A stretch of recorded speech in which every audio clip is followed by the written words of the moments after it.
ఈ కార్యక్రమానికి సభాధ్యక్షత వహిస్తూ నిర్వహిస్తున్న మూఢనమ్మకాల నిర్మూలన సంఘం అధ్యక్షుడు బైరి నరేష్, ఇంకా ఆ సంఘానికి సంబంధించిన నాయకులందరూ వేదిక మీద ఉన్నారు, కొందరు వేదిక ముందు ఉన్నారు.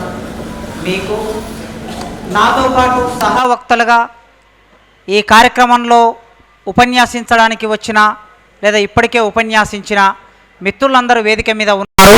వాళ్ళందరికీ పేరు పేరున జై భీమ్, జై ఇన్సాన్ తెలియజేస్తున్నాను. మిత్రులారా, మిమ్మల్ని అందరినీ చూస్తే నాకు ఒక చారిత్రక సంఘటన గుర్తుకొస్తుంది.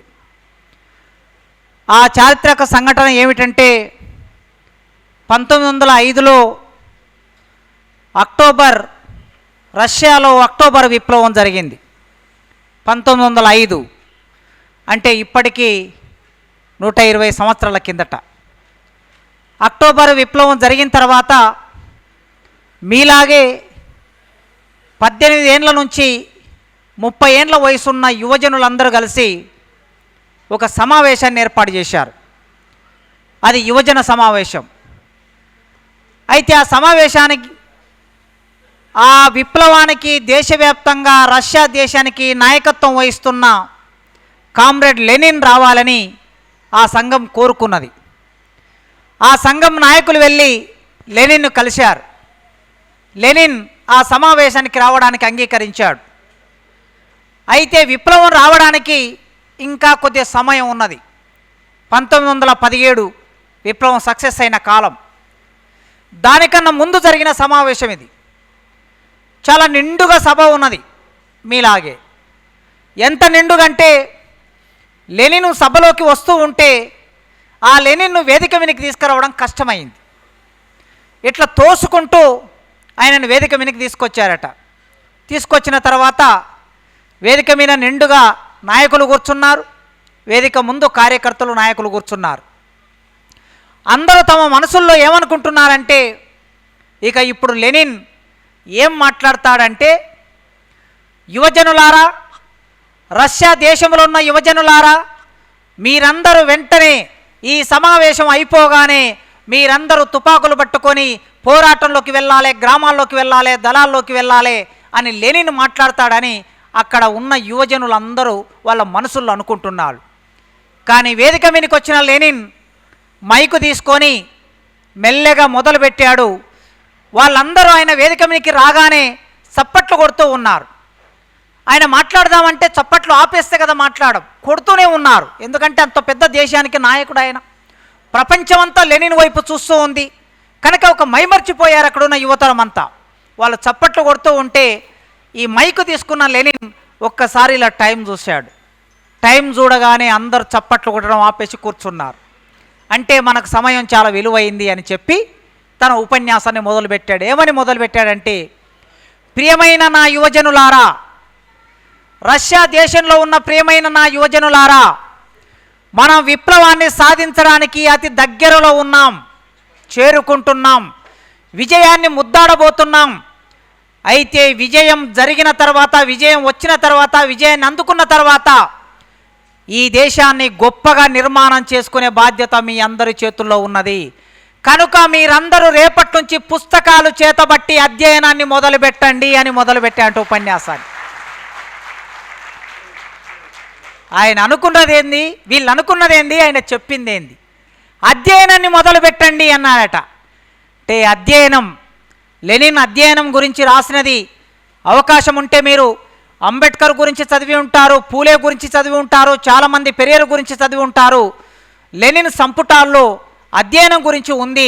అది కూడా ఒక్కసారి చదవండి. అధ్యయనం యొక్క ప్రాముఖ్యత అట్లా మొదలుపెట్టారు ఆ యువజనులను ఉద్దేశించి. ఇవాళ ఇక్కడ చూస్తే నేను నెలలో 15 రోజులు సభల్లో ఉంటాను. ఎక్కడో ఒక చోట సభల్లో పాల్గొంటూ ఉంటాను. నేను వెళ్ళే చాలా సభలకి 60% సభలకి 40 ఏండ్లు దాటిన వాళ్ళు ఉంటారు.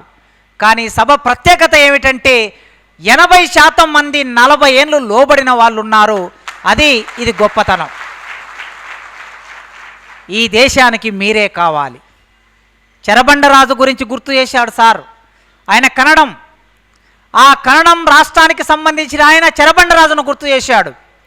యువతరమా నవతరమా, యువతరమా నవతరమా, ఈ దేశానికి కళ్ళు నీవే కాళ్ళు నీవే. ఎంత పెద్ద బాధ్యత పెట్టాడు. ఈ దేశానికి కళ్ళు నీవే కాళ్ళు నీవే, రమ్ము రమ్ము రారమ్ము యువతరమా నవతరమా, నీ రక్తం చిందించగా ఈ దేశం ఫలించాలి అని విప్లవ కవిగా చెరబండరాజు రాశాడు.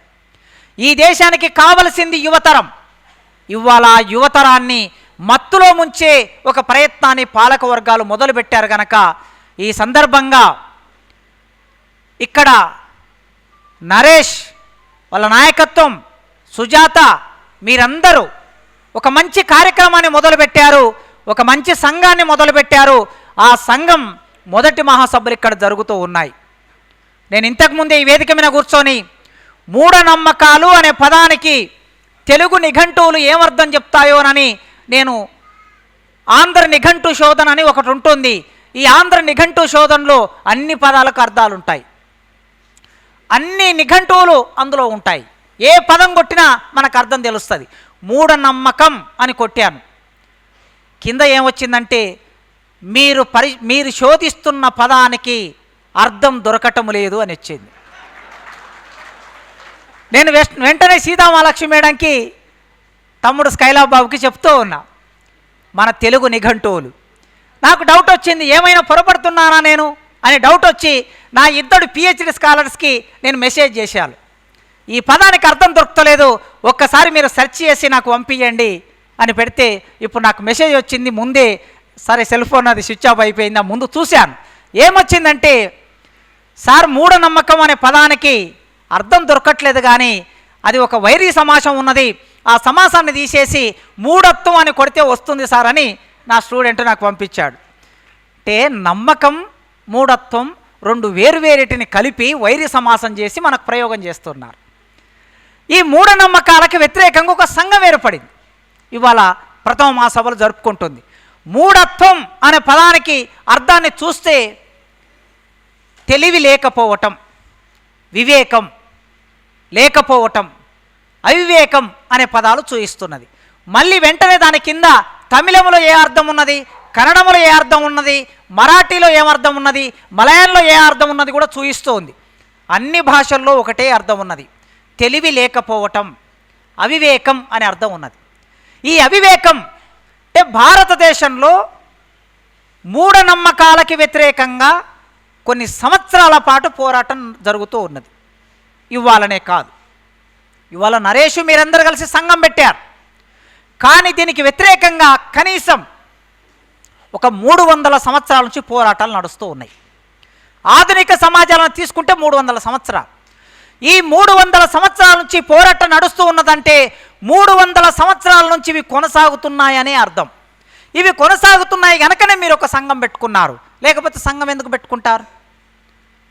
మరి ఈ మూఢనమ్మకం అనే ఒక భావాన్ని సమాజంలో పరివ్యాప్తి చేసి, సమాజంలో నిలబెట్టి, విస్తృతంగా ప్రచారం చేసి, ఒకవేళ చేస్తే చేసిండ్రు అనుకుందాం, ఎవరు? చదువు రాని వాళ్ళు. కానీ చదువు వచ్చిన వాళ్ళు, ఈ దేశాన్ని పరిపాలించే వాళ్ళు, ఈ రాష్ట్రాన్ని పరిపాలించే వాళ్ళు, media, print media, electronic media, ఇవి మొత్తం ప్రచారం చేస్తూ ఉన్నాయి. ఇప్పుడు ఎంత పెద్ద సవాళ్ళు మీరు ఎదుర్కోబోతున్నారంటే, ఇంతకుముందు దేవుడు లేడంటే ఒక పెద్ద సవాలు. అంటే మనం నెట్టబడుతున్నాం, ఒక స్థితికి నెట్టబడుతున్నాం. దేవుడు లేడనేది ఒక సవాల్. ఆ మాట అన్నమంటే ఒకప్పుడు పెరియార్ వీళ్ళందరూ నిలబడి పోరాటం చేశారు రోడ్డు మీద. వాళ్ళకి ఇష్టం లేని దేవుళ్ళు ఎవరైతే ఉన్నారో, ఇష్టం లేని దేవుళ్ళు అంటే దేవుని పేరు మీద ప్రతిష్ఠించిన వాళ్ళు ఎవరైతే ఉన్నారో వాళ్ళని ఊరంతా ఊరేగించి రకరకాలుగా చేసినదంతా మీకు తెలుసు. ఆనాటి సందర్భంలో అదొక విలువ. ఎవరైనా ఎదుటి మనిషి తాను నమ్మిన విలువను ప్రచారం చేసుకునే హక్కు ఈ దేశంలో ఉంది. ఈ భారతదేశ రాజ్యాంగమే ఇచ్చింది మనకి. నీకు ఇష్టమున్న విలువ ఏదైనా సరే భారతదేశ రాజ్యాంగానికి లోబడి, ఆయుధాలు పట్టుకోకుండా, బాంబులు పట్టుకోకుండా, భయానకం సృష్టించకుండా, ఈ 3 పనులు చేయకుండా నీ అభిప్రాయాన్ని స్వేచ్ఛగా ప్రకటించే హక్కు భారత రాజ్యాంగమే మన కల్పించింది. Article 19, article 20, article 21, article 22. Walk సభా స్వాతంత్రం అంటాం మనం. ఇట్లాంటి దేశంలో 75 ఏళ్ళ సందర్భంలో అమృతోత్సవాలు చేశారు భారతదేశ స్వాతంత్రానికి. 73 ఏళ్ళైంది రాజ్యాంగం అమల్లోనికి వచ్చి. 73 ఏళ్ల తర్వాత ఎప్పుడో 100 సంవత్సరాల కిందట మాట్లాడిన పెరియార్ రామస్వామి లాగా మనం మాట్లాడలేకపోతున్నాం. అంటే రోజు రోజుకు మనల్ని నెట్టేస్తున్నారు. ఇప్పుడు మూఢనమ్మకాలకు వ్యతిరేకంగా సంఘం పెట్టుకున్నాం, ఈ నిర్మూలించాలని సంఘం పెట్టుకున్నాం. నేను అనుకుంటా ఇంకొక 5 సంవత్సరాల తర్వాత మీరు మూఢనమ్మకం అని మాట్లాడలేని ఒకానొక పరిస్థితి ఏర్పడుతుంది. ఏర్పడే పరిస్థితిలోకి నెడుతున్నారు. టీవీలలో ఎట్లాంటి సీరియల్ వస్తున్నాయి, సినిమాలలో ఎట్లాంటి సినిమాలు వస్తున్నాయి, పాలక వర్గాలు పాఠ్యాంశాల్లోకి ఏం తీసుకొచ్చారు, ఎన్సీఆర్టీ పుస్తకాలు మొత్తం మారిపోయాయి. ఇవాళ భారతదేశంలో ఎక్కువగా చదువుతున్న పుస్తకాలు ఏమిటంటే ఎన్సీఆర్టీ పుస్తకాలు. ఐసీఎస్ఈ సిలబస్ చదివే పిల్లలందరూ ఎన్సీఆర్టీ చదువుతారు, సిబిఎస్ఈ చదివే పిల్లలందరూ ఎన్సీఆర్టీ చదువుతారు. స్టేట్ సిలబస్ అనేది ఇంకా రానున్న రోజుల్లో ఉండదు. ఎందుకు ఉండదంటే నీట్ ఎగ్జామ్ రాయాలంటే, ఎంబీబీఎస్ సీట్ రావాలంటే ఎన్సీఆర్టీ పుస్తకాల్లో నుంచే ప్రశ్నలు వస్తాయి. స్టేట్ సిలబస్ కేవలం ఎంసెట్కు మాత్రమే పరిమితం.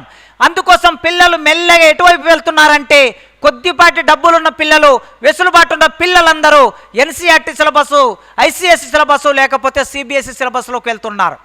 సిబిఎస్ఈ సిలబస్, ఐసీఎస్ఈ సిలబస్ అంటే ఎన్సీఆర్టీ అనే ఒక సంస్థ ఉంది భారతదేశంలో. ఆ సంస్థ రాసే పుస్తకాలని మన పిల్లలు చదవబోతున్నారు. మొదలైంది ఇప్పటికే. నూతన విద్యా విధానం, జాతీయ విద్యా విధానం వచ్చింది. ఇది చదువు ఆల్రెడీ అమలవుతున్నది 1 సంవత్సరం నుంచి. కనుక ఒక జనరేషన్ బయటకు వస్తే 5 నుంచి 10 సంవత్సరాలు 1వ తరగతిలో చేరితే 10వ తరగతి అయిపోయే వరకు 10 సంవత్సరాలు ఆ పుస్తకాలు చదువుతారు. ఇంటర్మీడియట్లో కూడా ఆ పుస్తకాలు 10+2 వరకు చదువుతారు. చదివిన పిల్లలు బయటకు వచ్చిన తర్వాత రేపు వాళ్ళే మీకు సవాలుగా మారే ప్రమాదం ఉన్నది. వాళ్ళు చదువుతున్న చదువులో మూఢత్వానికి వ్యతిరేకమైన భావన లేదు. భారతదేశ రాజ్యాంగంలో ఏముందంటే ఇక్కడ ఈ దేశంలో పుట్టిన ప్రతి పౌరుడు సైంటిఫిక్ టెంపర్ను అభివృద్ధి చేయడం కోసం కృషి చేయాలని రాజ్యాంగంలో రాసి ఉంది. శాస్త్రీయ దృక్పథాన్ని పెంచడానికి ప్రతి పౌరుడు పనిచేయాలని ఉంది. కానీ ప్రభుత్వమే, పాలకులే శాస్త్రీయ దృక్పథానికి వ్యతిరేకమైన ఆలోచనల్ని, పాఠాలని తీసుకొచ్చే స్థితిని మనం చూస్తూ ఉన్నాం. ఆ నేపథ్యంలో అయినా సరే ఏటికి ఎదురీదటం ఒక అలవాటు, ఏటికి ఎదురీదటం ఒక విలువ, ఏటికి ఎదురీదటం ఒక సంస్కృతి. ఒక సంస్కృతిని, ఒక విలువని, ఒక అలవాటుని సమాజానికి పరిచయం చేయవలసిన బాధ్యత మన మీద ఉన్నది.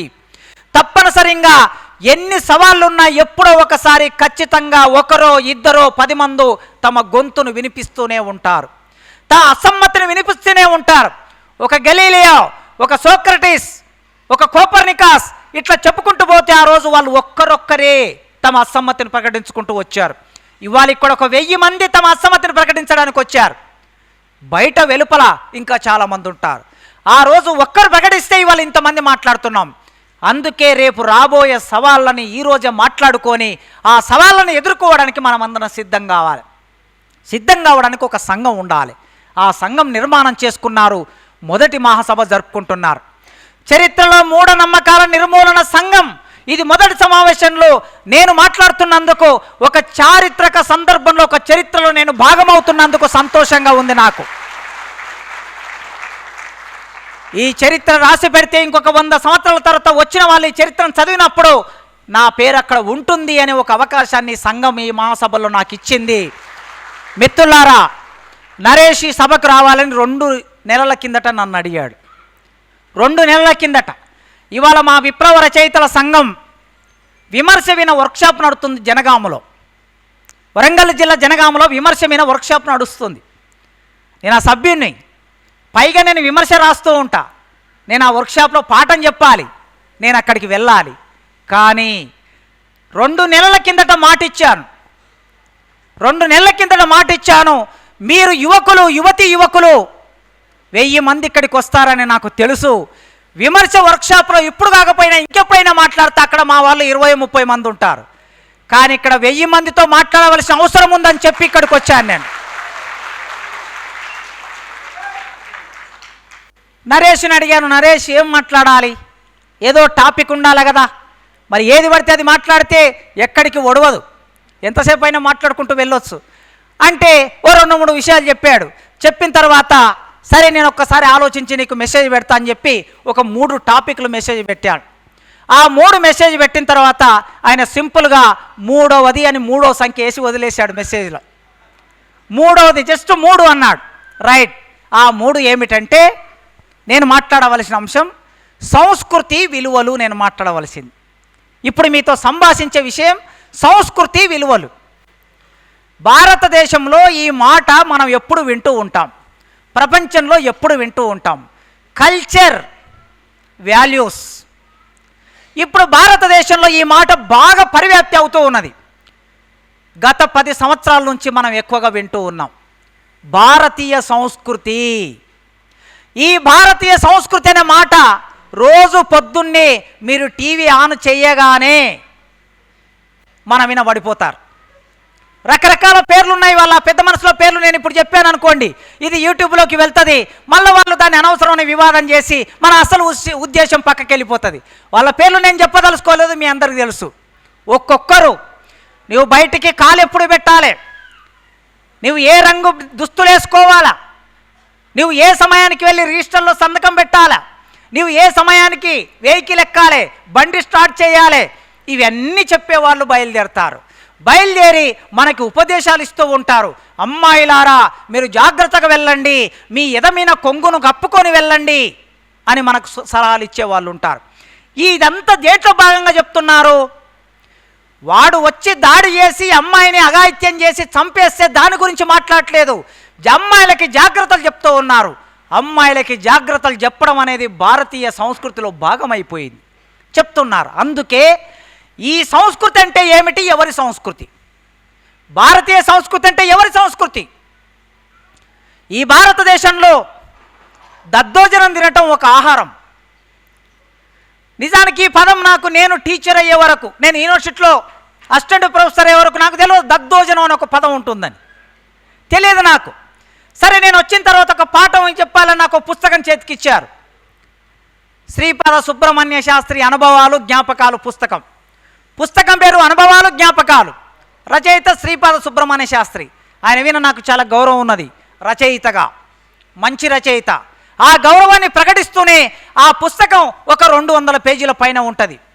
ఆ పుస్తకంలో ఉన్న చాలా పదాలు నాకు తెలియని పదాలు. ఎంఏ తెలుగు చేసి పిహెచ్డి చేసినటువంటి నాకు తెలియని పదాలు.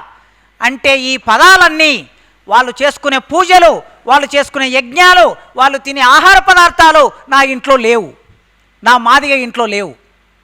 మా అమ్మ నాయన ఎప్పుడు నాకు అవి అలవాటు చేయలే. ఆ పదాలు మా అమ్మ నాయన ఎప్పుడు మాట్లాడలే. మా అమ్మ నాయన మాత్రమే కాదు, మా మాదిగోళ్ళు ఎవరు మాట్లాడలే. మరి మా మాదిగోళ్ళు ఎవరు మాట్లాడినప్పుడు ఆ పదాలు నాకు తెలియవు అన్నప్పుడు కల్చర్ అనే పదం, ఇంగ్లీష్లో కల్చర్ అంటున్నాం, తెలుగులో సంస్కృతి అంటున్నాం. సంస్కృతి అంటే నిర్వచనం ఏమిటి? సింపుల్గా మనిషి పుట్టినప్పటి నుంచి చనిపోయే వరకు ఆ మనిషి జీవితంలో ఆచరించేవన్నీ సంస్కృతి అవుతాయి. ఆచరించేవన్నీ సంస్కృతి. పుట్టుక, చదువు, పెరగటము, పెళ్ళి, పండుగలు, జాతరలు, దేవుడు, నమ్మకాలు, విశ్వాసాలు, తిండి, చనిపోవటము, పూడ్చిపెట్టడము, ఇవన్నీ సంస్కృతిలో భాగమవుతాయి. అందుకే ఈ విశాఖపట్టణానికి సంబంధించిన ఆయన విప్లవ రచయితల సంఘం వ్యవస్థాపక సభ్యుడు చలసాని ప్రసాద్ గారు, శ్రీశ్రీ గారికి చాలా స్నేహితుడు, శ్రీశ్రీకి చాలా దగ్గరివాడు. చలసాని ప్రసాద్ గారు కల్చర్ మీద ఒక వ్యాసం రాసి అందులో ఒక మాట అన్నాడు. ఆయన కల్చర్ ఎక్కడి నుంచి వచ్చింది అంటే అగ్రికల్చర్ నుంచి వచ్చింది అన్నాడు ఆయన. నిజమే కదా, అగ్రికల్చర్, అగ్రి అంటే సాగు చేయడం, కల్చర్ అంటే దున్నటం, అంటే సాగు చేయటం. ఇది ఈ సాగు చేయటం అనే మాటని పైకి తీసేసి ఇది భారతీయ సంస్కృతిగా మార్చేశారు. ఎప్పుడైనా సరే మానవ జీవితం ఎక్కడి నుంచి వికసిస్తుంది? భూమి నుంచి వికసిస్తుంది, నీళ్ళ నుంచి వికసిస్తుంది. మనమందరం చిన్నప్పుడు ఇక్కడ కూర్చున్న మీరందరూ చిన్నప్పుడు నాగరికత గురించి చదువుకున్నప్పుడు నదిలోయ నాగరికత అని చదువుకున్నాం మనం. ఎక్కడ నదులు ఉంటాయో అక్కడ నాగరికత వికసించింది అని, అంటే ఎక్కడ నీళ్లు ఉంటాయో అక్కడ మనిషి సంస్కృతి వికసిస్తుంది అని. కనుక ఎందుకు నీళ్లున్న చోట ఏం జరుగుతుంది? వ్యవసాయం నడుస్తుంది. అందుకే అగ్రికల్చర్ అంటే సాగు చేయటం. దేన్ని సాగు చేయటం? మానవ జీవితాన్ని సాగు చేయటం. సంస్కృతి అనే మన అర్థంలో మానవ జీవితాన్ని సాగు చేయటం. ఈ మానవ జీవితాన్ని సాగు చేసే పనిలో మనం అందరం ఉన్నాం. కొండపల్లి సీతారామయ్య గారు ఆయన అన్నారట ఒకసారి, ఎవరు, ఏమిటి సార్ మీరందరూ వర్గశత్రు నిర్మూలన అనే కార్యక్రమం మొదలుపెట్టారంటే, మేము వర్గశత్రు నిర్మూలన చేస్తలేమండి, మేము వ్యవసాయం చేస్తున్నాం అన్నారట. ఏమిటి వ్యవసాయం అంటే? మేము వ్యవసాయం చేస్తున్నాము, పంట బాగా పండాలంటే మధ్యలో కలుపు మొక్కలు ఉంటాయి, కలుపు మొక్కలను తీసి పడేస్తున్నామండి అన్నాడట ఆయన. కలుపు మొక్కలను తీసే పనిలో మీరు ఉన్నారు. ఇప్పుడు కల్చరులో నమ్మకం అనేది ఒక భాగం, సంస్కృతిలో నమ్మకం అనేది ఒక భాగం. ఈ నమ్మకం అనేది ఇది వ్యవసాయంతో సంబంధించిన నమ్మకం అయితే మనకే ఇబ్బంది లేదు. కానీ నమ్మకము మనిషిని వెనక్కి నడిపించేదైతే మనకి ఇబ్బంది. నీ నమ్మకం ఎట్లుండాలి? నీ నమ్మకము పంటకి చీడపురుగు పట్టినప్పుడు ఆ చీడపురుగు ఎట్లా చచ్చిపోతుందో గుర్తించి దానికి కావలసిన మందు తీసుకెళ్ళి దాన్ని కొట్టాలి. ఇది నీ నమ్మకం. కొట్టినప్పుడు అది చచ్చిపోతుంది. చచ్చిపోయిన తర్వాత అది పంట, మంచి పంట పండుతుంది. లేదా పంట దానికి బాగా ఎదగాలంటే దానికి కావలసిన ఎరువులు తీసుకొచ్చి వేయాలి. ఇది నీ నమ్మకం. ఈ నమ్మకం చేస్తే మనకే ఇబ్బంది లేదు. కానీ ఆ పంటకి పట్టిన చీడపురుగు పోవాలంటే, ఆ చీడపురుగు పోవాలంటే ఆ వేప చెట్టు కింద ఉన్న భూలత్సుమమ్మకు నైవేద్యం పెడితే చీడపురుగు చచ్చిపోతుంది అనుకుంటే మనకు సమస్య. మన సమస్యలు ఎక్కడుందంటే, నీవు సాగు చేసే దగ్గర మానవ జీవితాన్ని సాగు చేయి, కానీ మానవుడితో సంబంధం లేని ఇంకొక విషయాన్ని నీవు అక్కడికి ఎంటర్ చేస్తే సమస్య. అదే నరేష్ మూఢనమ్మకం అంటున్నాడు. అది కాకుండా నిండు పంటలో ఒక కట్టె బాతి, ఆ కట్టె మీద ఒక కుండ పెట్టి ఆ కుండకి నావాలు పెట్టి పంటకు పట్టిన పురుగులు చచ్చిపోతాయని అనుకుంటే మనకు సమస్య. చచ్చిపోవట్ల పంటకు పెట్టిన పురుగులు. లేదంటే కట్టెగట్టి కట్టెకు 2 చేతులు పెట్టి గడ్డితో నిర్మాణం చేసి పైంట్ సెట్ వేసి దీనివల్లనే పురుగులు చచ్చిపోతాయంటే మనకు సమస్య. భారతదేశంలో ఇది కొనసాగుతున్నది. పంటకు పట్టిన పురుగులు చచ్చిపోవడానికి మందు కొడుతున్నాడు ఈ మనిషి. మందు కొట్టి మళ్ళీ ఏం చేస్తున్నాడు? దీనికి దిష్టి తగులుతుంది అని ఒక బొమ్మ పెడుతున్నాడు. అయ్యా, దిష్టి అనేది లేదు నాయన. ఇక్కడ మేము 1000 మంది తిన్నాం. ఇప్పుడు 1000 మంది తింటుంటే నాతో ఒక 20 మంది వచ్చి ఫోటోలు దిగారు. ఫోటోలు దిగుతున్నప్పుడు నేను తినే తిండి చూస్తారు కదా, మరి చూస్తే నాకు దిష్టి తలగాలి. లేదా మనం ఒకరికొకరం చూసుకున్నా మనకు దిష్టి తలగాలి. చిన్నప్పుడు మా డక్కలి యాదమ్మ ఉండే అమ్మమ్మ మా ఇంటి పక్కనే. మేము మాదిగోళ్ళం, వాళ్ళు డక్కలోళ్ళు. మేము అంటరాని వాళ్ళం సమాజానికి, వాళ్ళు మాకంట రానోళ్ళు. భారతదేశంలో నీవే ఒక బానిసవురు అంటే ఈ బానిసకు ఒక బానిస భారతదేశంలో. ఇది ఒక పెద్ద మూఢత్వం. ఇది మూఢత్వం. అయితే ఆ అవ్వ వచ్చి నాకు మామూలుగా చిన్నప్పటి నుంచి బక్కగా ఎందుకు ఉన్నానరా అంటే, నేను సరిగ్గా తినటోని కాదు. సరిగ్గా ఎందుకు తినవురా అంటే, నీకు సరిగ్గా అరిగేది కాదు. అరగకపోతే ఏమవుతుంది? నొప్పి లేస్తుంది. మా అమ్మ ఏమనుకునేది? వీనికి నొప్పి లేచిందంటే వీనికి దిష్టి తగిలింది అనుకునేది. ఆమెను తీసుకొచ్చి కూర్చోబెడితే ఇక మంత్రం ఉప్పుగాలు చేతిలో పెట్టుకొని మంత్రిచ్చేది. మంత్రిచ్చి ఆ మంత్రం అంతా నాకు వచ్చేసింది. కొద్దిగా పెద్దగా అయినాక ఒక రోజు నేను ఏమన్నా అంటే, అవ్వ నేను మంత్రియనా అన్న. నీకు వస్తాదిరా అన్నది. చూడు ఒకసారి వినా అన్న. కుడుములు తింటి కూలార్తి, అడుగులు తింటి ఎడతేర్తి, పసి బిడ్డకు తల్లింది ఇచ్చి పాలివానికి దరు, కింది రెప్ప కింది గడుతూ, పై రెప్ప పై గడుతూ, కంట్లకని పాపను గడుతూ, ఓం హ్రీం చుం బుస్ అన్నదామె. ఇది సమస్య. మన సమస్యలు ఏమిటంటే ఇది సమస్య. ఓరి నాయన, ఉప్పు అనేటటువంటి పదార్థానికి ఆమ్ల లక్షణం ఉంటుంది. ఆ ఆమ్ల లక్షణం నీ శరీరంలోకి పోతే సహజంగా ఏదైతే అరగలేదో దాన్ని అరిగేటట్లు చేస్తుంది. ఇది చెప్పురా నాయన నీవు. ఇది చెప్తే అసలు మాకు సంఘం ఎందుకు? ఆయన ఎల్ఎల్బి చేసిండు, లాయర్గా ప్రాక్టీస్ చేసుకుంటారు. లేకపోతే పిహెచ్డి చేసిండు, లెక్చరర్గా ఉంటాడు. ఆ సుజాత ఆల్రెడీ టీచర్గా ఉన్నది, మీరు చాలామంది చదువుకున్నారు. ఇవన్నీ మీరు సరిగ్గా చేస్తే మాకెందుకు సమస్య ఇది? అందుకే ఈ దేశ కల్చరులో మూఢత్వం అనే ఒక భావన మెల్లగా ఒకవైపు సైంటిఫిక్ అప్రోచ్ ఉంటుంది, మరోవైపు అన్సైంటిఫిక్ అప్రోచ్ ఉంటుంది. 2 కోట్లు పెట్టి వాడు ఆడి కారు కొంటాడు. 2 కోట్లు పెట్టి 2-3 లక్షలు పెట్టి రాయల్ ఎన్ఫీల్డ్ కొంటాడు. ఈ 2 కోట్లు పెట్టి 2-3 లక్షలు పెట్టి ఈ బండి సరిగ్గా ఎక్కడికి వెళ్తుందంటే ఆ జూబ్లీ హిల్స్లో ఒక మశం ఉన్నది,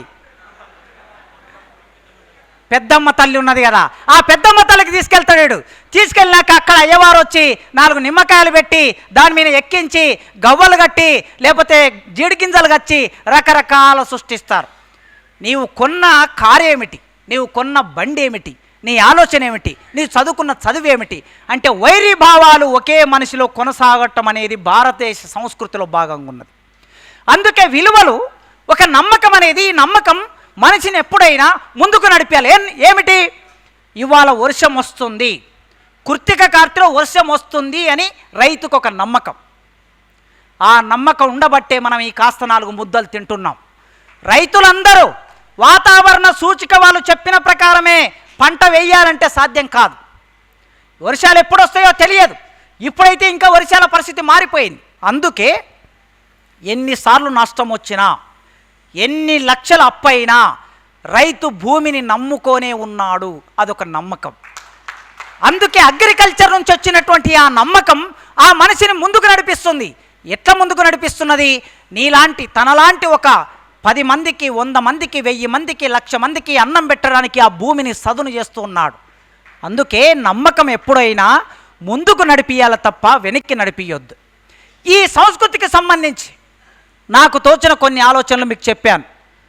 మరి ఈ ప్రపంచంలో నేను చెప్పిన ఆలోచనను మనం ఈ పెద్ద మనుషులకి, దేశాన్ని పరిపాలించే వాళ్ళకి, సమాజాన్ని వెనక్కి నడిపించే వాళ్ళకి, మూఢనమ్మకాల వైపు నడిపించే వాళ్ళకి చెప్పామనుకోండి, ఏమంటారు? ఏముందయా కాసిం, ఆయన ఏంది, ఆయన ఏదో సంఘంలో పనిచేస్తారట, ఆయన అట్లే మాట్లాడతారు లేరంటాడు అని అంటారు. కనుక నా మాటతో పాటు ఈ ప్రపంచంలో గొప్ప వాళ్ళైన వాళ్ళ అభిప్రాయాలు కూడా సంస్కృతి గురించి ఏం చెప్పారో చూద్దాం.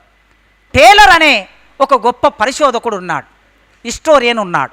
ఈ టేలర్ అనే హిస్టోరియన్ జ్ఞానం, నమ్మకాలు, కళలు, నీతి, నియమాలు, చట్టం, సంప్రదాయం, సమాజంలో సభ్యునిగా సముపార్జించిన సామర్థ్యాలన్నీ సంస్కృతి అన్నాడు ఆయన. ఇన్ని విషయాలు సంస్కృతిలో ఉన్నాయి. అంటే మనిషి జీవితంలో ఏ విషయం కూడా భాగం లేకుండా లేదు. అన్ని విషయాలు మనిషి జీవితంలో ఉన్నప్పుడు ఈ అన్ని సంస్కృతిలో భాగంగా ఉంటాయని చెప్పాడు ఆయన. ఇంకా సామాజిక శాస్త్రవేత్తలు, సామాజిక బృందాల సభ్యులు తమ సామాజిక పరిస్థితులను అర్థం చేసుకోవడానికి అభివృద్ధి చేసిన భాషలు, సంప్రదాయాలు, విశ్వాసాలు, నియమాలు, కళలు, సాహిత్యం, జ్ఞానము, ఉమ్మడి గుర్తింపు, జ్ఞాపకాలు, ఇవన్నీ సంస్కృతి అన్నారు. వీళ్ళు సామాజిక శాస్త్రవేత్తలు చెప్పిన నిర్వచనం ఇది. అంటే మన ఆలోచన, మన ఆచరణ, వ్యక్తమయ్యే తీరు ఎందులో భాగం? మీ ఆలోచన నా ఆలోచన, మీ ఆచరణ నా ఆలోచన, నా ఆచరణ, మీరు వ్యక్తమయ్యే పద్ధతి, నేను వ్యక్తమయ్యే పద్ధతి, ఇవన్నీ కూడా సంస్కృతిలో భాగమే అంటున్నారు వీళ్ళు. కళాత్మక వ్యక్తీకరణలన్నీ సంస్కృతిలో భాగమే. ఇంతకుముందు ఒక ఆదివాసి పిల్లవాడు వచ్చి పాట పాడాడు, అంతకన్నా ముందు ఇంకొక అమ్మాయి పాట పాడింది, ఇంకొకరు ఒక చిత్రం వేస్తారు, ఒకరు బొమ్మ వేస్తారు, ఒకరు శిల్పం చెక్తారు, ఒకరు డప్పు కొడతారు, ఒకరు నాట్యం చేస్తారు. ఇవన్నీ కూడా సంస్కృతిలో భాగమే అయినప్పుడు ఇవన్నీ చిత్రలేఖనం, సంగీతం, నృత్యం, సాహిత్యం, శిల్పకళ, తత్వశాస్త్రం, మతం, కులం, సైన్స్ కూడా సంస్కృతిలో భాగమే. మతం సంస్కృతిలో భాగమే, కులం సంస్కృతిలో భాగమే. మరి ఇవన్నీ భాగమైనప్పుడు వీటన్నిటి గురించి మనం మాట్లాడవలసింది. సంస్కృతి గురించి మాట్లాడుతున్నామంటే కులం గురించి మాట్లాడాలి, సంస్కృతి గురించి మాట్లాడుతున్నామంటే మతం గురించి మాట్లాడాలి, సంస్కృతి గురించి మాట్లాడుతున్నామంటే సైన్స్ గురించి మాట్లాడాలి. ఆ పెద్ద మనిషి వచ్చి ఏం మాట్లాడతాడంటే, మీలాగా ఒక 1000 మంది సైంటిస్టులు ముందు కూర్చొని ఉంటారు.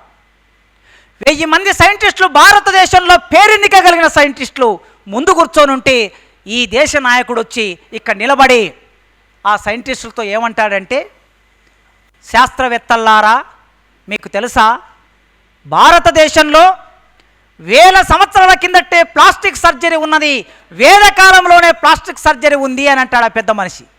అంటే ఇదెక్కడుంది అని ఒకరొకరు చూసుకుంటారు సైంటిస్టులు. వెంటనే నేను సమాధానం చెప్తాడు. ఆ శివుడికి కోపం రాలే, శివుడికి కోపం వచ్చింది, వినాయకుని తలకాయ కట్ చేశాడు, మళ్ళీ వెళ్ళాడు, ఏనుగు తలకాయ కట్ చేశాడు, ఏనుగు తలకాయ తీసుకొచ్చిన కత్కించాడు. అంటే ప్లాస్టిక్ సర్జరీ చేశాడు కదా శివుడు. ఇప్పుడు సైన్స్లోకి ఇది రాబోతున్నది. భారతదేశంలో ఉన్న శాస్త్రవేత్తలందరూ ఈ మధ్యకాలంలో ప్రెస్ మీట్లలో వాళ్ళు మాట్లాడుతున్న మాటలు చూస్తే మనకు ఆశ్చర్యం వేస్తున్నది. ఈ దేశ నాయకుడు ఇది మాట్లాడిన తర్వాత వాళ్ళేం మాట్లాడుతున్నారంటే వీటి మీద పరిశోధనలు జరగాలి అని మాట్లాడుతున్నారు. మనం మాట్లాడేదేమో సైన్స్. భారతీయ సంస్కృతి అంటే మనం మాట్లాడేది సైన్స్ మాట్లాడుతున్నాం, సంస్కృతిలో భాగమైన సైన్స్. ఆయన ఏం మాట్లాడుతున్నాడు? సైన్స్కు వ్యతిరేకమైన విషయం మాట్లాడుతున్నాడు. భారతదేశంలో ఎప్పుడో 1000 సంవత్సరాల కిందటనే ఇక్కడ టెస్ట్ ట్యూబ్ బేబీ ఉంది అంటున్నాడు ఆయన. టెస్ట్ ట్యూబ్ బేబీ అంటే మీ అందరూ తెలుసు కదా, స్త్రీ పురుషుల కణాలు తీసుకొని డెవలప్ చేసి పిల్లల్ని బయటికి తీసుకురావటం, ఇది తెలిసిందే. మరి ఆయన ఏం చెప్తున్నారు? కౌరవులు అనేటటువంటి వాళ్ళందరూ కుండల నుంచి పుట్టారు కదా వీళ్ళంతా, కనుక భారతదేశంలో ఎప్పుడో ఉన్నది, మీరేంది ఇప్పుడు కొత్తగా చేసేది అంటున్నాడు అని. ఇప్పుడు మీరేంటంటే ప్రపంచానికి పురాణ కాలంలో ఉన్న మన నాలెడ్జ్ని అందించడానికి మీరు ఇప్పుడు పరిశోధనలు చేయాలని చెప్తున్నాడు. ఇది ఒక మూఢ విశ్వాసం. ఈ మూఢ విశ్వాసం ఎక్కడ జరగబోతుంది? రేపు మీరు సంవాదం ఎవరితో నడుపుతారు? ఈ దేశంలో ఉన్న శాస్త్రవేత్తలతో సంవాదం నడపబోతున్నారు. శ్రీహరికోట దగ్గరికి వెళ్ళి, ఢిల్లీ దగ్గరికి వెళ్ళి, ఐఐటి బాంబే వెళ్ళి, లేదా ఐఐటి హైదరాబాద్కు వెళ్ళి, ఐఐసిటి అప్సిగూడలోకి వచ్చి మీరు రేపు సంవాదం నడపవలసి వస్తుంది. వీళ్ళందరూ ఇట్లాంటి విషయాల మీద పరిశోధనలు చేయబడుతున్నారు. మనుషులందరూ అలవర్చుకున్న బహిరంగ ప్రవర్తన సంస్కృతి అంటే ఏమిటి? మనం అందరం అలవర్చుకున్న ఒక బహిరంగ ప్రవర్తన, అంతర్గత ప్రవర్తన కూడా సంస్కృతి. ఇది ఒక తరం నుంచి మరో తరానికి సంక్రమిస్తూ ఉంటుంది. సంస్కృతి ఒక దగ్గర ఆగదు. మనం బయటికి వ్యక్తం అవుతాం, లోపల ఒక భావన ఉంటుంది, బయటకు ఒక భావన చెప్తూ ఉంటాం. ఈ చెప్పే భావన అంతా కూడా ఒక సందర్భంలో ఆధిపత్య భావన ఉంటుంది, ఒక సందర్భంలో వంగి ఉండే భావన, అంటే ఆ ఆధిపత్యానికి తలొగ్గి ఉండే భావన ఉంటుంది. ఈ రెండు భావాలు కూడా సంస్కృతిలో భాగంగా ఉండి మనిషిని రూపొందిస్తూ ఉంటాయి, మానవ జీవితాన్ని రూపొందిస్తూ ఉంటాయి. ఉదాహరణకి పురుషులు ఉత్తర భారతదేశం వెళితే పురుషులు తలపాగా కట్టుకోవటం అనేది సంస్కృతిలో ఒక భాగం. తలపాగా కట్టుకోవటం, ఈ తలపాగా కట్టుకున్నటువంటి వాళ్ళు మగవాళ్ళు, ఆడవాళ్ళు ఎందుకు కట్టుకోకూడదు అనే ప్రశ్న వేస్తే, ఇంకా ముందుకెళ్ళి శూద్రులు ఎందుకు కట్టుకోకూడదు అనే ప్రశ్న వేస్తే, కేవలం రాజులు మాత్రమే, రాజవంశానికి సంబంధించినటువంటి వాళ్ళు మాత్రమే ఎందుకు కట్టుకోవాలి ఆ గ్రామంలో, దళితులు ఎందుకు కట్టుకోకూడదు, ఆదివాసులు ఎందుకు కట్టుకోకూడదు అనే ప్రశ్న వేస్తే, తలపాగా కట్టుకోవటం అనేది ఈ దేశంలో కొన్ని కులాలకి గౌరవం, కొన్ని కులాలకి తక్కువ. చెప్పులు వేసుకోవడం ఈ భారతదేశంలో కొన్ని కులాలకి గౌరవం, కొన్ని కులాలకి గౌరవం లేదు. చెప్పులు కుట్టినవాడే చెప్పులు వేసుకోలేని దీనస్థితి భారతదేశంలో కొనసాగుతున్నది. నిరాకరింపలేదన్నాడు అరుంధతి సుతుండు, నిరాకరింపలేదన్నాడు. భరతవీరుని పాదము కందకుండగా చెప్పులు కుట్టి జీవనంబు చేయు, నిరాకరింపలేదన్నాడు.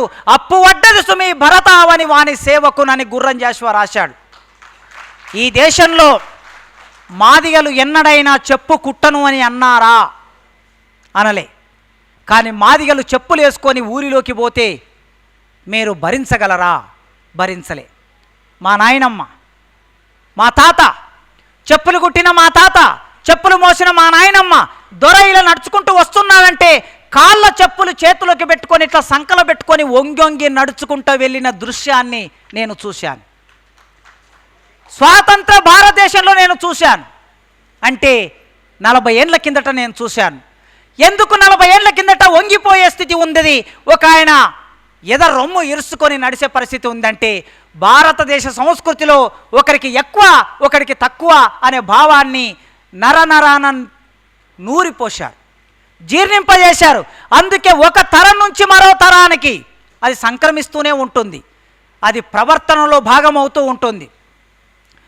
సంస్కృతిలో భారతీయ సంస్కృతి అని ఏదైతే మాట్లాడుతున్నారో, ప్రపంచంలో పెద్దవాళ్ళందరూ సంస్కృతి గురించి మాట్లాడిన వాళ్ళందరూ ప్రపంచంలో ఎక్కడ కూడా సంస్కృతి ఏకత్వంగా ఉండదు, భిన్నత్వంగా ఉంటుంది అని చెప్తూ ఉన్నారు. కనుక ఈ దేశంలో కూడా భిన్నత్వంగా ఉంటుంది.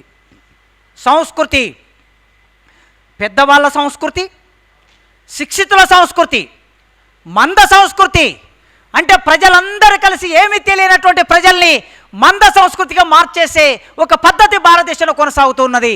ఇప్పుడు ఈ సుశిక్షితులైనటువంటి వాళ్ళు, శిక్షితులైనటువంటి వాళ్ళు ఎవరైతే కొద్ది మంది 10% ఉన్నారో ఈ 10% మంది మనల్ని ఎట్లా తయారు చేయాలనుకుంటున్నారంటే మంద సంస్కృతిగా తయారు చేయాలనుకుంటున్నారు. అంటే వాళ్ళు చెప్పేదే మనం వినాలి, మనం చెప్పేది వాడు వినడు, వాళ్ళు చెప్పేదే మనం వినాలి. వినకపోతే ఏం చేస్తాడు? ఈ దేశంలో ఉండొద్దంటాడు. అయితే మన సమస్యల్లో దేని పట్ల అంటే మూఢ విశ్వాసాలని ప్రచారం చేస్తున్న బ్రాహ్మణిజమే మన శత్రువు. ఆ బ్రాహ్మణిజాన్ని మన ఇంట్లోకి రానివ్వద్దు అని మేడం చెప్పారు. నిజమే, మనం ఎంత ప్రయత్నం చేసినా, మనం ఎంత డబ్బు సంపాదించినా, ఎంత చదువుకున్నా చిట్ట చివరికి ఎక్కడో ఒక చోట బ్రాహ్మణుడు ఎప్పుడో ఒకసారి మన జీవితంలోకి ప్రవేశించడానికి ప్రయత్నం చేస్తూ ఉంటాం. అది పుట్టుక, అది సమర్థ, అది చావు, అది పండగ, అది జాతర, అది దేవుడు, అది ఇల్లు కట్టుకోవడం, ఏదైనా సరే అది విపరీతంగా పెరిగిపోతున్నది. ఇప్పుడైతే ఎంత దూరం పెరిగిందంటే ఇవాళ మీరు గ్రామాల్లో బొడ్రాయి పండుగలు చూస్తూ ఉన్నారు. ఈ బొడ్రాయి పండుగ అనేది 10 సంవత్సరాల కిందట బొడ్రాయి పండుగ లేదు. అసలు బొడ్రాయి పండుగ అనే ఒక పండుగనే లేదు. ఊరు పుట్టినప్పుడు ఊరికి ఒక బొడ్రాయి ఉంటుంది. ఆ బొడ్రాయి ఎవరు పెడతారు? బయలులో ఉన్న చోట బయలులో పెడతారు, పంబాలో ఉన్న చోట పంబాలో పెడతారు. వీళ్ళు కూడా కింది కులం, సమాజంలో నెట్టివేయబడినటువంటి బలవంతంగా కింది కులం అని చెప్పబడిన ఒక అంటరాని కులంలో పుట్టినటువంటి వాళ్ళు వచ్చి బొడ్రాయి పెడతారు. అయితే ఇప్పుడు దాన్ని ఒక పండుగకు ఎందుకు మార్చారు? బోనాల పండుగ జరుగుతుంది, బొడ్రాయి పండుగ జరుగుతుంది. ఒక క్రమంలో చెరువులు వచ్చాయి, చెరువులకు ఒక కట్ట వచ్చింది, ఆ కట్ట మీద కట్టమై సమ్మం ఉంటుంది. ఇప్పుడు విస్తృతంగా ఈ మూడింటి చుట్టే మానవ జీవితం ముడిపడి ఉన్నది. ఆదివారం వచ్చిందంటే శనివారం, ఆదివారం వచ్చిందంటే శనివారం సినిమాకి వెళ్ళాలి, ఆదివారం వెళ్ళి కట్టమైసమ్మ దగ్గర ఒక 10 మంది కలిసి ఆటలు తీసుకెళ్లి కోసుకొని తిని ఇంటికి రావాలి. ఇది ఒక ఎంజాయ్ చేసే జీవితాన్ని మనకు అలవాటు చేశారు దీని ద్వారా. తర్వాత బోనాల పండుగ, తర్వాత బొడ్రాయి పండుగ. అయితే ఈ పండుగలన్నీ కూడా బయలునే చేస్తారు. కానీ ఇప్పుడు ఏమైందంటే మా మండల్, లింగాల మండల్, నాగర్ కర్నూలు జిల్లా లింగాల మండల్ హెడ్ క్వార్టర్లో బొడ్రాయి పెట్టారు. ఆ బొడ్రాయి పెట్టినప్పుడు అక్కడ ఉన్న బయట వాళ్ళు నాకు ఫోన్ చేశారు, సార్ ఎన్నడైనా ఇక్కడికి బ్రాహ్మణులు వచ్చారా బొడ్రాయి పండుగ దగ్గరికి? ఎక్కడనో పీఠాలు ఉంటాయి కదా, శక్తి పీఠాలు. శక్తి పీఠాలు ఉన్న చోట 8 మంది శక్తి పీఠాల దగ్గర నుంచి బ్రాహ్మణుల్ని పిలిపించి ఒక్కొక్కరికి 8 లక్షల రూపాయలు ఇచ్చారట ఆ ఊళ్ళో. పాపం బయళ్ళు 10,000 రూపాయలు ఇస్తే ఆ పండుగ చేసి వెళ్ళిపోతారు. ఇప్పుడు ఏం ప్రవేశించిందంటే అక్కడికి మన విశ్వాసంలోకి, మన నమ్మకాల్లోకి, మన ఆచరణలోకి బ్రాహ్మణిజం అక్కడికి ప్రవేశించింది. నిజానికి బొడ్రాయి పండుగ అయినా, కట్టమైసమ్మ అయినా, బోనాల పండుగ అయినా ఇవన్నీ కూడా మూఢ విశ్వాసాలు. అయినా కొద్ది మేరకైనా శూద్రులు తమ ఉత్పత్తిలో భాగంగా వీటిని అమ్ముకుంటున్నారని మనం అనుకుందామని కాసేపు ఆలోచించినా కూడా అక్కడి కూడా బ్రాహ్మణుడు ప్రవేశించాడంటే దీని అర్థం ఆధిపత్య సంస్కృతి మాత్రమే ఎల్లెడలా విస్తరిస్తున్నది. మిగతా వాళ్ళు ఎవరు కూడా ఈ పని చేయొద్దని. రేపటి నాడు మీరు ఇక్కడ ఉన్న పిల్లలు ఎవరైనా పెళ్లి చేసుకోవాలనుకున్నప్పుడు మీకు ఒక పెద్ద సవాల్ వస్తుంది. మీ అమ్మ నాయన నుంచి ఒక సవాల్ వస్తుంది. ఏమంటారు?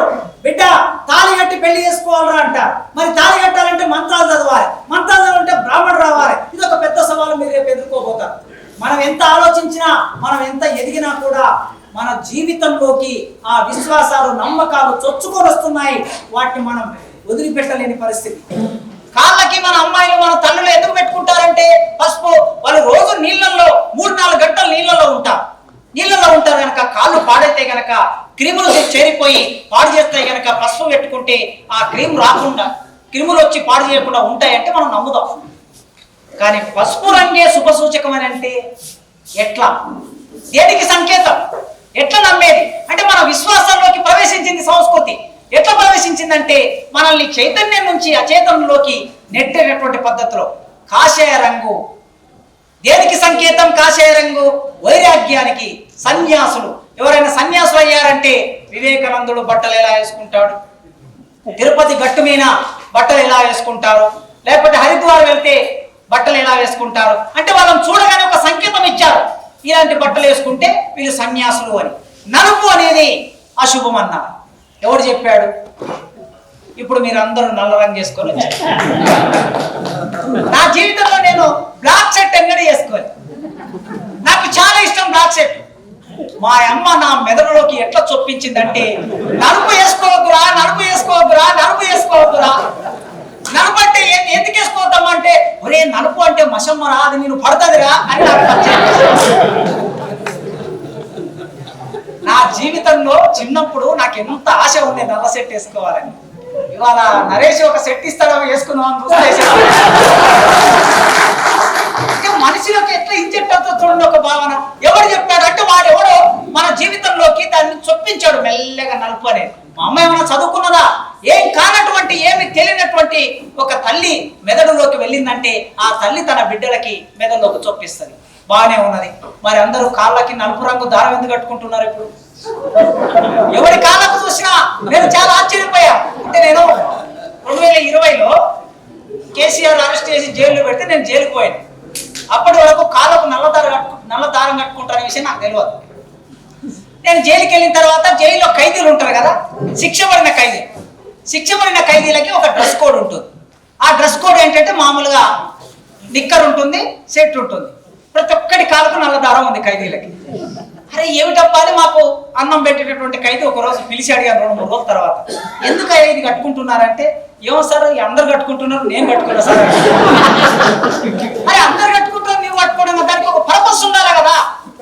అయితే సరే అయిపోయింది. తర్వాత బయటకు వచ్చిన ఒక 5 నెలల తర్వాత బయటకు వచ్చి చూస్తే అమ్మాయిల కాళ్ళు కూడా నల్లదారాలు కనిపిస్తున్నాయి కింద. అంటే ఏమిటిది? అప్పుడు ఆలోచిస్తే నలుపు అనేది మన మీద దిష్టి తగలకుండా, జీడి కింద నలుపు ఉంటుంది కదా, జీడి కింద దిష్టి తీసి ఎట్లయితే పడేస్తారో ఆ విధంగా నల్లదారం దిష్టి తగలకుండా కట్టుకుంటున్నారు.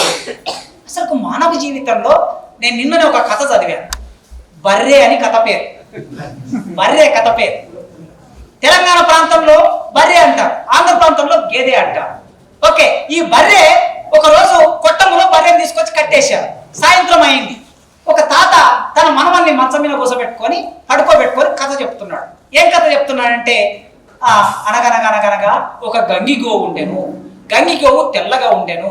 గంగి గోవు పాలిస్తున్నది. ఆ పాలన్నిటిని దేవతలందరూ వరుసగా వచ్చి కూర్చొని తాగుతున్నారు. ఇట్లా మొదలవుతుంది కథ. అప్పుడు బర్రె ఒక చెవుని ఇట్లేస్తుంది. చెవునేసి వింటూ ఉంటది. వింటే ఈ కథను విన్నాక, ఈ నా కొడుకు పొద్దున్నే లేచి నా పాలు తాగుతాడు, పొద్దున్నే లేచి నా పాలతో కాఫీ తాగుతాడు, టీ తాగుతాడు, మజ్జిగ తాగుతాడు, పెరుగు తింటాడు, చివరికి నెయ్యి కూడా. ఇన్ని తిన్నోడు ఒక్క రోజన్నా నా గురించి కథ చెప్పాడని బర్రె బాధపడుతూ ఉంటాడు. బాధపడే చివరికి సాయంత్రం ఇంటికి వస్తూ ఉంటే ఆ పగటి పూట పోయిన తర్వాత బర్రెలన్నీ సమావేశం పెట్టుకుంటాయి. అన్ని సమావేశం పెట్టుకొని రేపటి నుంచి మనం ఎవరికి పాలు వద్దు, మొత్తం స్ట్రైక్ చేయాలనుకుంటే వీళ్ళందరూ ఆవు పాలే తాగాలి వీళ్ళందరూ కూడా అని ఒక నిర్ణయం చేసుకొని వస్తూ ఉన్నప్పుడు ఓ బర్రె విన ఆ బర్రెలను రాసే పిల్లవాడు బర్రె వినెక్కి కూర్చుంటాడు. బర్రె వినెక్కి కూర్చొని వాటిని కొట్టుకుంటూ వస్తాడు. అప్పుడు ఇవి మాట్లాడుకుంటాయి, చూసావా వీడు కూడా మన లాంటి, వీడు బడికి రానియరు, బడికి పోనియరు, వీని ఊరికి దూరంగా ఉంచుతారు, వీనికి బట్టలు సరిగ్గా ఉండవు, మనలాగే నల్లగా ఉంటాడు, వీడి బతుకు మన బతుకు రెండు ఒకటి అని కథ ముగుస్తుంది. బర్రె నలుపుగా ఉంటుంది, బర్రె పాలు తెలుపుగా ఉంటాయి. మరి అందరు తెల్ల వెంట్రుకలు వచ్చినప్పుడు తెల్ల వెంట్రుకలతో ఉండొచ్చు కదా, నల్ల కలర్ ఎందుకు వేసుకుంటున్నారు? ఏం సమాధానం చెప్తారు అంటే, ఒక సంకేతాన్ని మానవ జీవితం చాలా చిన్న విషయం. మామూలుగా మనకి నేను ఇలా చెప్తే కాసేపు నవ్వు రావచ్చు, కానీ మానవ జీవితంలోకి కొన్ని కలర్లని చొప్పించి నలుపును తక్కువ చేశారు. సంస్కృతిలో తెలుపును ఎక్కువ చేశారు. నలుపు అంటే హీనపరిచారు, తెల్లగుంటే గొప్పగా చేసి ఆ సంస్కృతిని మన జీవితంలోకి తీసుకొచ్చారు. ఎరుపు మార్పుకు సూచకం. ఇట్లా భిన్నమైనటువంటి విషయాలన్నిటినీ సంస్కృతిలో భాగంగా ఇవాళ కాషాయం ఏమైపోయిందంటే అభివృద్ధికి కాముకత్వంగా మారింది. అభివృద్ధి కాముకత్వం అంటే, అభివృద్ధి జరగటం అంటే కాషాయ రంగీలో చూయిస్తే భారతదేశం అంతా జీడిపి ఎంత పైకి పోతుందో, భారతదేశం అంతా ఎంత అభివృద్ధి చెందుతుందో చూసాం. అభివృద్ధి ఎంత చెందుతుందో ఎప్పుడు చూసాం? కరోనా వచ్చినప్పుడు కనీసం కొన్ని కోట్ల మందికి, కనీసం కొన్ని లక్షల మందికి, కొన్ని వేల మందికి ఒక చోటు నుంచి మరో చోటికి వెళ్ళడానికి రవాణా సౌకర్యం కూడా కల్పించలేని భారతదేశ అభివృద్ధి. నడుచుకుంటూ వెళ్తూ ఉంటే ఆ తల్లుల పాదాలు పగిలిపోయి పాదాల నుంచి నెత్తురు స్రవిస్తున్న ఈ దేశ అభివృద్ధి. నడుచుకుంటూ వెళ్ళి అలసిపోయి ఎక్కడో ఒక దగ్గర రైలు పట్టాల మీద పడుకుంటే రాత్రిపూట అర్ధరాత్రి రైలు వచ్చి వాళ్ళ తలల మీదుగా రైలు వెళ్ళిపోతే చచ్చిపోయిన శవాల అభివృద్ధి భారతదేశం. 80 కోట్ల మంది, ఈ దేశంలో 80 కోట్ల మందికి నిత్యావసరాలు సరుకులు మేము సప్లై చేస్తామని ప్రభుత్వం గొప్పగా చెప్పుకుంటుంది. ప్రభుత్వం నిత్యావసరాలు సప్లై చేస్తే ఇది అభివృద్ధి అంటారా? అంటే ఈ దేశ అభివృద్ధికి కాషాయ రంగును సూచిస్తున్నారు కదా, అది ఈ రోజు ఇట్లా మారిపోయింది.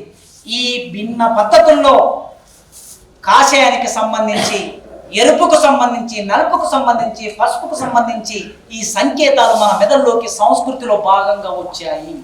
సంస్కృతి అంటే కేవలం మనిషిని ముందుకు నడిపించేదే కాదు, సంస్కృతి అంటే మనిషిని వెనక్కి నడిపిస్తుంది, మనిషిని అణిచివేస్తుంది. ఇది సంస్కృతి.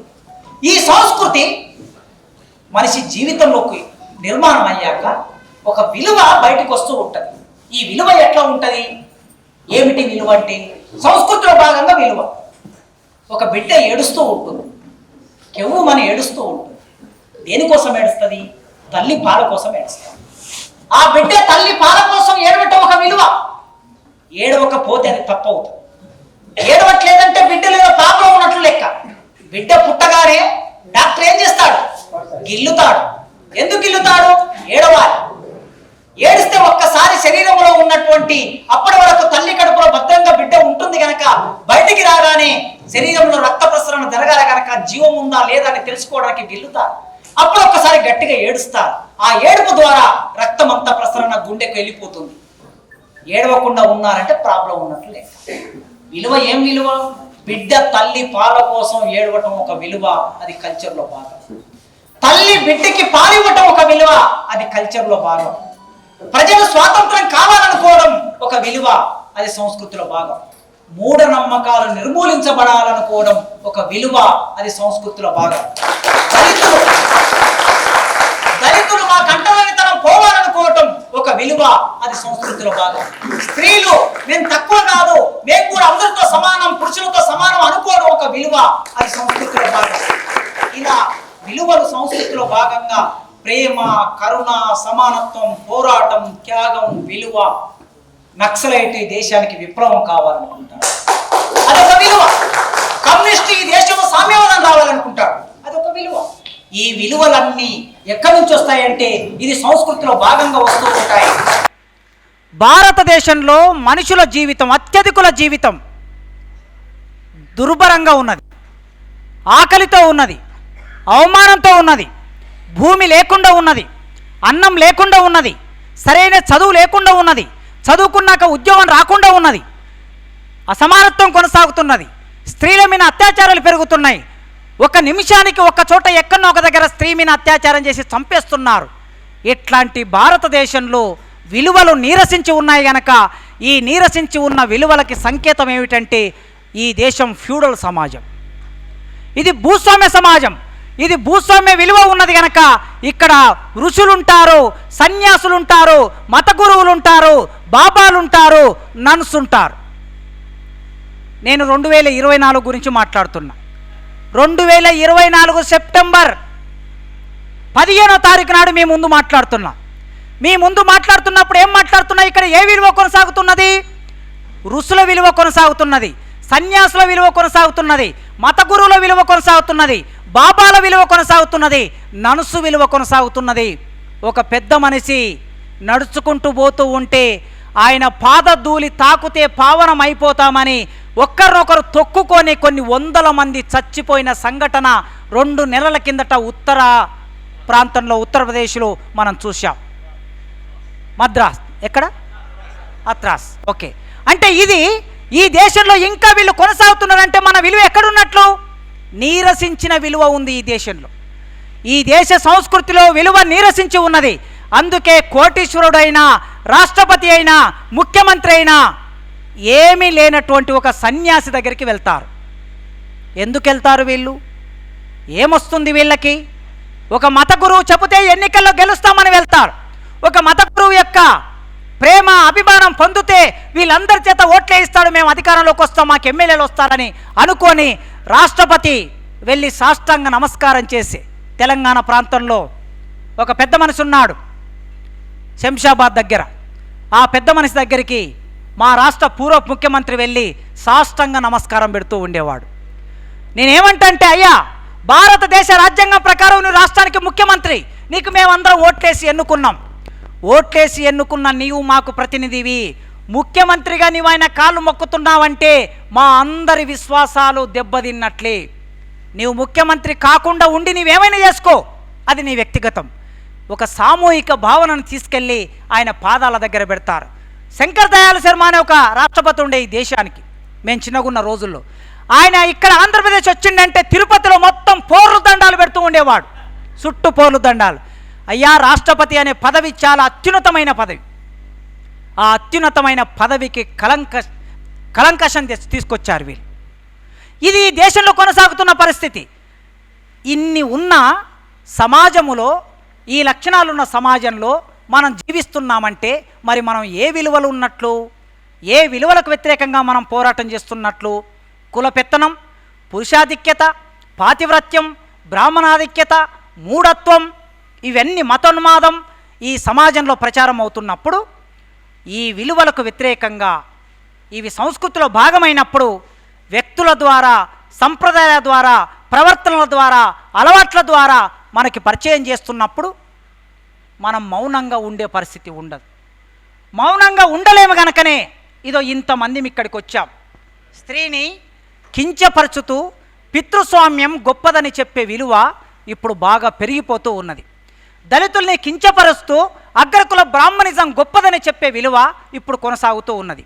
దీనితో పాటు బ్రాహ్మణీయపు భూస్వామ్య విలువతో పాటు ఈ దేశంలోకి పెట్టుబడిదారి విలువ కూడా ఒకటి ప్రవేశించింది. క్యాపిటలిస్ట్ వాల్యూ అంటాం దీన్ని.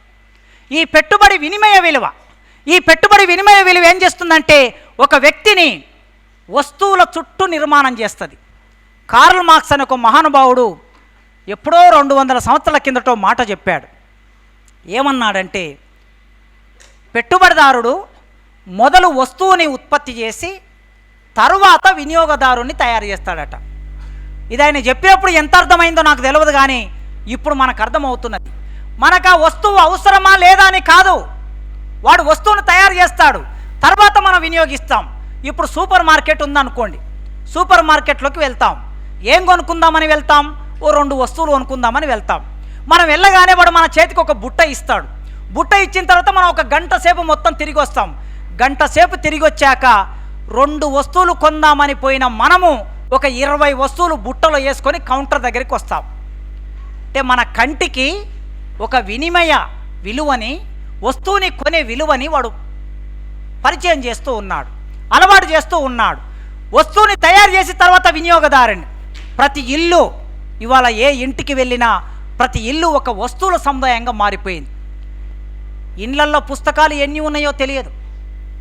పుస్తకాలుంటే జ్ఞానం వస్తుంది, పుస్తకాలుంటే చైతన్యం వస్తుంది, పుస్తకాలుంటే పోరాడే తత్వం వస్తుంది, పుస్తకాలుంటే మూఢ విశ్వాసాలకు వ్యతిరేకంగా ఆలోచన వస్తుంది. కానీ పుస్తకాలు లేకపోగా ఇంటి నిండా సామాన్, ఎక్కడ కాలు పెడదామన్నా ఇంత చోటు లేకుండా సామాన్లు వచ్చి మనకు పడ్డాయంటే, ఈ సామాన్లు లేకుండా లేవా? మనం గుడిసెల్లో లేమా? ఒకప్పుడు గుడిసెల్లో 2 కుండలుంటే ఒక కుండ అన్నం వండుకోవడానికి, ఇంకో కుండ కూర చేసుకోవడానికి, ఇంకో కుండ నీళ్లు పెట్టుకోవడానికి 2-3 కుండలతో సంసారం చేయలేదా? మన తల్లిదండ్రులు మనల్ని పెంచలేదా? మనకు అన్నం పెట్టలేదా? అంటే అట్లా చూసినప్పుడు అనివార్యంగా మనకు డబ్బు వచ్చింది. ఆ డబ్బు పెట్టుబడిదారు చేతిలోకి పోవాలి కనుక వినిమయం అనే ఒక విలువ కూడా మన జీవితంలోకి ప్రవేశించింది. విశ్రాంతిని కూడా ఒక సరుకుగా మార్చేశారు. విశ్రాంతి ఒక విలువ. అలసిపోతాం, పొలంలో పనిచేసి అలసిపోయి వస్తాం, ఆఫీస్లో పనిచేసి అలసిపోయి వస్తాం. అలసిపోయిన శరీరానికి సేద తీరాలి, విశ్రాంతి తీసుకోవాలి. కానీ ఇప్పుడు ఏం మారిపోయింది? 6 గంటలకు ఆఫీస్ నుంచి ఇంటికి వచ్చాక నీవు సినిమాలో దూరిపోయి టీవీలో 11 గంటలకు పడుకుంటే మళ్ళీ పొద్దున్న లేసి ఆఫీస్కి వెళ్తే, అంటే 2 మనుషులు ఒక దగ్గర హాయిగా మాట్లాడుకునే, పిల్లలు తల్లిదండ్రులు మాట్లాడుకునే పరిస్థితి లేని ఒక వినిమయ కల్చర్ మన జీవితంలోకి వచ్చింది. ఇంకోవైపు ప్రజా సంస్కృతి కలిగిన, ప్రజా విలువ కలిగిన వ్యక్తులని ఈ దేశంలో కోఆప్ట్ చేసుకునే ఒక కుట్ర జరుగుతూ ఉన్నది. బుద్ధుడు, పూలే, అంబేద్కర్ను కూడా అతి తొందరలో దేవుని చేయడానికి ప్రయత్నం చేస్తూ ఉన్నారు. భారతదేశంలో ఒక ప్రత్యామ్నాయ పోరాట విలువ కలిగిన వ్యక్తులని వాళ్ళు కోఆప్ట్ చేసుకోవడం కూడా వాళ్ళ ఆధిపత్య విలువ కొనసాగుతున్నది. మన ఇంటికి బంధువులు వచ్చినా, మిత్రులు వచ్చినా చాక్లెట్ తీసుకొస్తారు పిల్లలకి, అవి ఇస్తారు, తింటారు. శరీరంలో కొవ్వు పెరుగుతూ ఉంది. పెరిగిన తర్వాత ఊబకాయం వస్తుంది. ఊబకాయం వచ్చిన తర్వాత మళ్ళీ అదే టీవీ అదే సరుకు ఏం చేస్తుందంటే మన శరీరం లావుగా ఉండటానికి ఉంది. అదే సినిమాల్లో అదే టీవీల్లో లావుగా ఉన్నటువంటి శరీరం అవమానకరంగా చెప్పి సన్నగా కావాలి, సన్నబడడానికి కావలసిన కృషి ఏమిటో చెప్తోంది. నువ్వు సన్నబడాలంటే ఈ వస్తువులు వేసుకోవాలా, సన్నబడాలంటే ఆ యంత్రం వాడాలి, సన్నబడాలంటే ఈ మందు వాడాలి అని మళ్ళీ వాళ్ళే అడ్వర్టైజ్మెంట్ చేస్తారు. అమ్మాయిలు సన్నగా ఉంటేనే పెళ్ళి అవుతుంది అనే ఒక భావాన్ని, ఒక విలువని సమాజంలోకి తీసుకొస్తారు. కొవ్వును శరీరంలోకి ప్రవేశపెట్టేది వాడే, కొవ్వు తిన్న తర్వాత లావుగా అయితే తప్పు అని చెప్పేది వాడే, ఆ తిన్న కొవ్వును తగ్గించుకోవడానికి మళ్ళీ కొన్ని యంత్రాలను తయారు చేసేది వాడే. అంటే పెట్టుబడి వస్తువులు తయారు చేయటం మాత్రమే కాదు, అది ఒక వినిమయ సంస్కృతిగా మార్చి మన జీవితాన్ని అంతా తనలోకి తీసుకుంటుంది. కనుక సామాజిక వ్యవస్థలో ఆర్థిక సంబంధాలన్నీ ఇవి పునాదిగా ఉంటాయి, సామాజిక సంబంధాలన్నీ ఉపరితలంలో ఉంటాయి. ఏ సమాజంలోనైనా సరే ఏ విలువ ప్రధానంగా ఉంటుందంటే ఈ దేశాన్ని ఎవడు పరిపాలిస్తాడో వాడి చేతుల్లోనే సంస్కృతి ఉంటుంది. ఈ దేశాన్ని ఎవడు పరిపాలిస్తారో వాళ్ళ చేతుల్లోనే విలువ ఉంటుంది. పరిపాలించేవాడి సంస్కృతి, పరిపాలించేవాడి విలువ, పరిపాలించేవాడి చదువు, పరిపాలించేవాడి పాలన, పరిపాలించేవాడి సినిమా, పరిపాలించేవాడి టీవీ, పరిపాలించేవాడి పత్రిక, వాడి జాతరలు, వాడి ఆలోచనలు, వాని పండగలు, వాని పెళ్ళి, ఇవి మాత్రమే సమాజం మీద ఎక్కువ ప్రభావం వేస్తూ ఉంటాయి. పెద్దవాళ్ళందరూ అంబేద్కర్ అయినా, పూలే అయినా, మార్క్స్ అయినా చెప్పింది ఏమిటంటే అధికారం ఎవరి చేతుల్లో ఉంటుందో వారి నుంచే భావాలని ఉత్పత్తి చేస్తారు అన్నారు ఈ పెద్ద మనుషులు. అధికారం ఉన్న వాళ్ళ చేతుల్లో ఈ భావాలని ఉత్పత్తి చేస్తూ ఉన్నారు. ఉత్పత్తి చేసి పెళ్ళి వచ్చిందంటే 2 రోజులు, 3 రోజులు, వారం రోజులు ఒకప్పుడు పెళ్ళిళ్ళు జరిగేటివి. అమ్మాయి ఇంటికి వెళ్ళటం, అమ్మాయిని తీసుకురావడం, ఎదుర్కోలు జరపడం, మళ్ళొచ్చి పెళ్లి చేయటం, తర్వాత నాగబెండ్లి చేయటం, విత్తనాలు వేయించడం, ఇది ఒక కల్చర్లో భాగంగా ఉండేది. ఇప్పుడు అది పోయింది. అది పోయి పెళ్ళి అంటే ఉత్తర భారతదేశంలో ఎలాంటి పెళ్ళి జరుగుతుందో ఆ పెళ్ళికి సంబంధించిన వేషధారణ అమ్మాయిలకి అబ్బాయిలకు వచ్చేసింది. ఓ 20 ఏళ్ల కిందట మనం ఇట్లాంటి వేషధారణ పెళ్ళిలో చూడలేదు, ఇప్పుడు వచ్చేసింది. అది మాత్రమే కాదు, ఒకరోజు చేతులకి మెహందీ పండుగ, మెహందీ రోజు ఒకరోజు, తర్వాత ఇంకొక ఫ్రెండ్స్ కలుసుకునే రోజు ఒకరోజు, డ్యాన్స్ చేసే రోజు ఒకరోజు. ఇవన్నీ ఎక్కడ ఉంటాయి? ఉత్తర భారతదేశంలో ఉంటాయి. ఇవాళ దేశాన్ని పరిపాలిస్తున్న వాళ్ళు ఎవరు? ఉత్తర భారతీయులు. ఇవాళ దేశం మీద ఆధిపత్యం చెలాయిస్తున్న సంస్కృతి ఏమిటి? ఉత్తర భారతదేశ ఆధిపత్య కులాల, ఆధిపత్య వర్గాల సంస్కృతి. ఆ సంస్కృతి, ఆ పాలక వర్గాలు మొత్తము దేశమంతా ప్రచారం చేయదలుచుకున్నారు. దక్షిణ భారతదేశానికి, ఉత్తర భారతదేశానికి ఒక నిలువు రేఖ ఉన్నది. కర్ణాటక, తమిళనాడు, ఆంధ్రప్రదేశ్ 200-300 సంవత్సరాల నుంచి ఉత్తర భారతదేశ సంస్కృతికి వ్యతిరేకంగా ఎన్నో పోరాటాలు నడిచాయి. ఎంతో సాంస్కృతిక విలువ ఇక్కడ వికసించి ఉన్నది. దాన్ని దెబ్బగొట్టాలని ఆధిపత్యం, అధికారంలో ఉన్న ఆధిపత్య సంస్కృతిని మన వైపు తీసుకొస్తున్నారు. కనుక రాజ్యాధికారం ఎవరి చేతుల్లో ఉంటుందో వాళ్ళ చేతుల్లోనే సంస్కృతి, వాళ్ళ చేతుల్లోనే విలువ, వాళ్ళ చేతుల్లోనే పాఠ్యపుస్తకాలు. ఈ మూఢనమ్మకాలన్నీ పోవాలంటే మూఢనమ్మకాలు పెంచేది వాళ్ళే. కాశ్మీర్ ఫైల్స్ వాళ్ళే తీస్తారు, కేరళ ఫైల్స్ వాళ్ళే తీస్తారు, రజాకార్ సినిమా వాళ్ళే తీస్తారు, కార్తికేయ 1, 2 వాళ్ళే తీస్తారు, బాహుబలి వాళ్ళే తీస్తారు. ఈ మధ్యన ఏదో వచ్చింది కలికి వాళ్ళే తీస్తారు. ఈ సినిమాలు ఎందుకు వస్తున్నాయో మీరు మామూలు వచ్చిన సినిమాలు కాదు మిత్రులారా. ఇవి కల్చర్లో, ఆధిపత్య కల్చర్లో భాగంగా 1940, 50, 60లో రైతు బిడ్డ, రైతు రాజ్యం, అన్నదమ్ములు, తాత మనవడు, భార్యాభర్తలు, చక్కని సంసారం, ఇట్లాంటి సినిమాలు వచ్చింది. అంటే ఆనాటి వ్యవసాయిక కల్చర్లో భాగంగా సినిమాలు వచ్చినాయి. కానీ వాళ్ళ బ్రాహ్మణీయ కల్చర్లో భాగంగా సినిమాలంటే సినిమాగా చూడకండి, సినిమా వెనుక ఉండే భావజాలాన్ని చూడండి. ఈ దేశాన్ని పరిపాలిస్తున్న వాళ్ళు భిన్న సాంస్కృతిక సాధనాల ద్వారా సంస్కృతిని, విలువని ప్రచారం చేస్తున్నారు. కనుక మూఢనమ్మకాలను కూడా వాళ్ళే ప్రచారం చేస్తున్నారు. ఈ మూఢనమ్మకాలకు వ్యతిరేకంగా పోరాటం చేయటం అంటే సమాజంలో ఒక అద్భుతమైన, అపురూపమైన విలువను మనం కాపాడుకోవటమని. మూఢనమ్మకాలకి వ్యతిరేకంగా ఆలోచించడం, సభ పెట్టుకోవడం, సంవాదం నడపడం, చర్చ చేయటం, రాయటం, మాట్లాడటం అంటే ఇది ఒక అపురూపమైనటువంటి విలువ. ఈ అపురూపమైన విలువని కాపాడుకోవడం కోసం, ఈ అపురూపమైన విలువను నిలబెట్టడం కోసం, సంస్కృతి అంటే ఒక తరం నుంచి మరో తరానికి సంక్రమించేది గనక మన సంస్కృతి ఏమిటంటే పోరాడే సంస్కృతి, చర్చ చేసే సంస్కృతి, మూఢ విశ్వాసానికి వ్యతిరేకంగా మాట్లాడే సంస్కృతి.